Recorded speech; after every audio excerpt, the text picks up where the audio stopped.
A year and a half ago, I didn't speak to anyone unless I really had to. But then I found a reason to speak.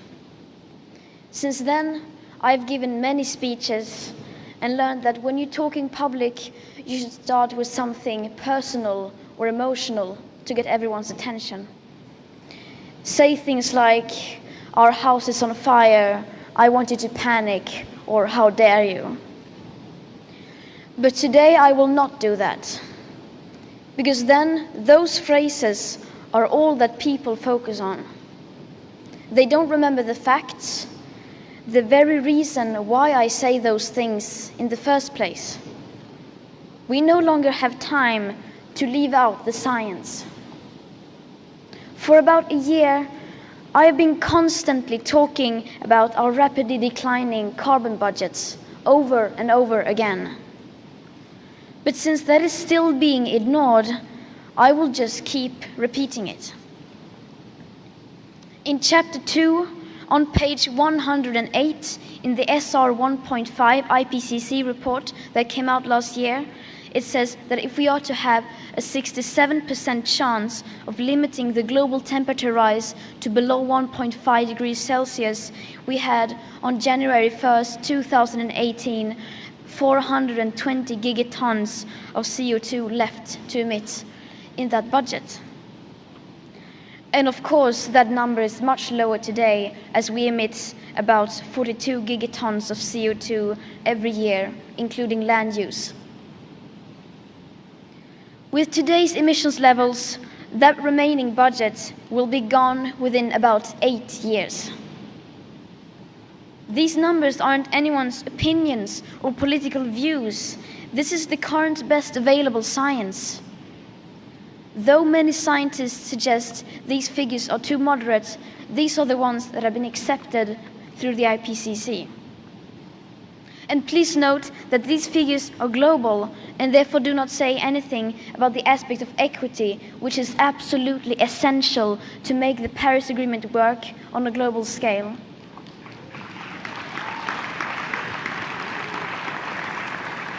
That means that richer countries need to do their fair share and get down to real zero emissions much faster, and then help poorer countries do the same, so people in less fortunate parts of the world can raise their living standards.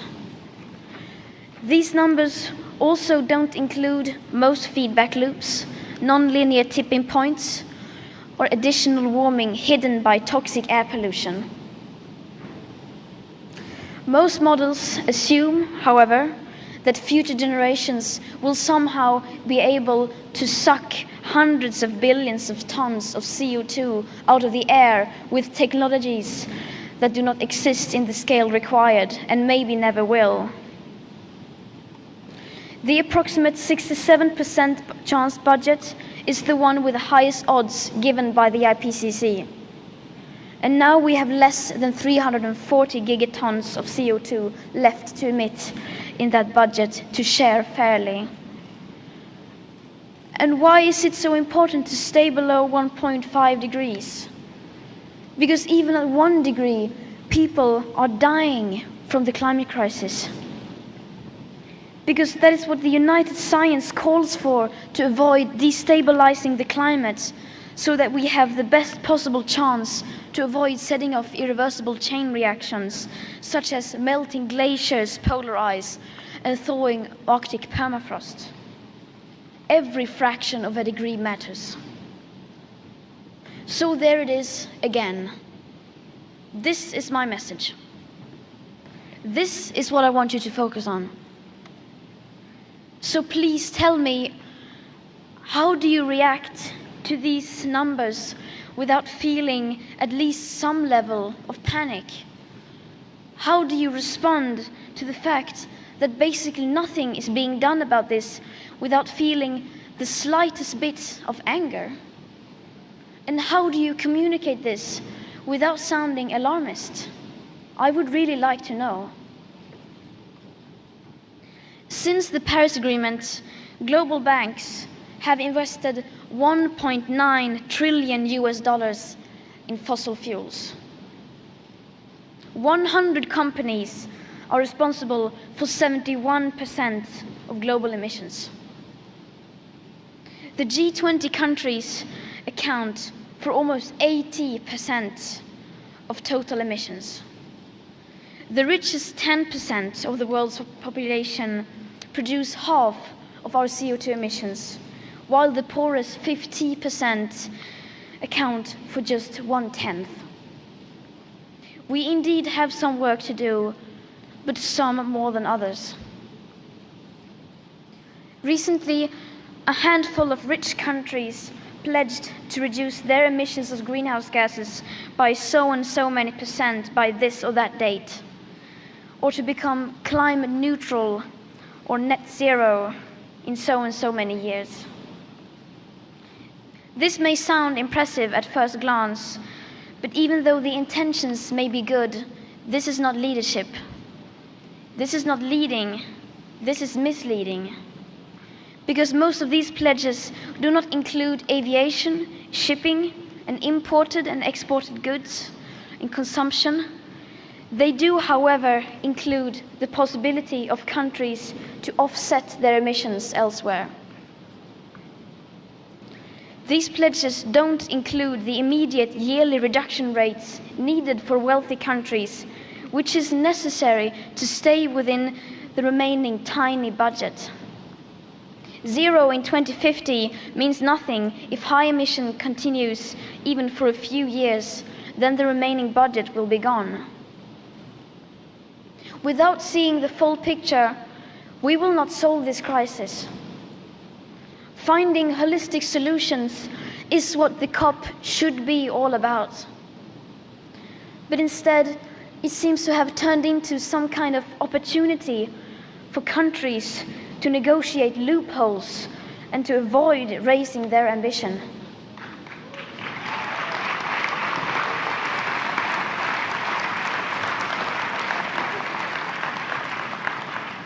Countries are finding clever ways around having to take real action, like double counting emissions reductions and moving their emissions overseas, and walking back on their promises to increase ambition, or refusing to pay for solutions or loss and damage. This has to stop. What we need is real, drastic emission cuts at the source. But of course, just reducing emissions is not enough. Our greenhouse gas emissions has to stop. To stay below 1.5 degrees, we need to keep the carbon in the ground. Only setting up distant dates and saying things which give the impression of that action is underway will most likely do more harm than good, because the changes required are still nowhere in sight. The politics needed does not exist today, despite what you might hear from world leaders. And I still believe that the biggest danger is not inaction. The real danger is when politicians and CEOs are making it look like real action is happening when, in fact, almost nothing is being done apart from clever accounting and creative PR.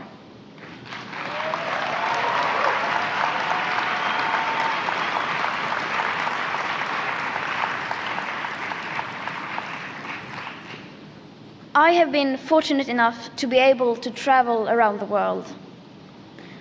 And my experience is that the lack of awareness is the same everywhere, not the least amongst those elected to lead us. There is no sense of urgency whatsoever. Our leaders are not behaving as if we were in an emergency. In an emergency, you change your behavior. If there is a child standing in the middle of the road and cars are coming at full speed, you don't look away because it's too uncomfortable. You immediately run out and rescue that child. And without that sense of urgency, how can we, the people, understand that we are facing a real crisis? And if the people are not fully aware of what is going on, then they will not put pressure on the people in power to act. And without pressure from the people, our leaders can get away with basically not doing anything, which is where we are now. And around it goes. In just 3 weeks, we will enter a new decade. A decade that will define our future. Right now, we are desperate for any sign of hope. Well, I'm telling you, there is hope. I have seen it. But it does not come from the governments or corporations. It comes from the people. The people who have been unaware but are now starting to wake up. And once we become aware, we change. People can change. People are ready for change. And that is the hope because we have democracy. And democracy is happening all the time, not just on election day, but every second and every hour. It is public opinion that runs the free world. In fact, every great change throughout history has come from the people. We do not have to wait. We can start the change right now. We, the people. Thank you.